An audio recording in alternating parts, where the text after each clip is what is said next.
Hello guys,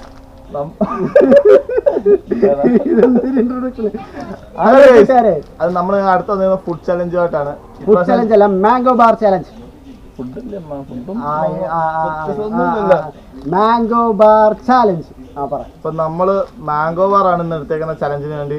food ഐറ്റംസിനകത്ത് നമുക്ക് നോക്കാം ആര് ജയിക്കും ആര് തോക്കുമെന്ന്. ഏറ്റവും കൂടുതൽ ആരാണ് കഴിക്കുന്നതെന്ന് നോക്കാം. ബിനോയ് ആണോ ഞാനാണോ നോക്കാം. നമുക്ക് ആ വീഡിയോയിലേക്ക് കിടക്കാം. അപ്പൊ നമുക്ക് നമ്മുടെ വീഡിയോയിലേക്ക് പോവാം. തണുപ്പൊക്കെ ഉണ്ടോ? കുടിക്കുന്നു. അപ്പൊ ഞങ്ങൾ ആദ്യത്തേത് സ്റ്റാർട്ട് ചെയ്യാൻ പോവാം. Ready, 1 2 3 start.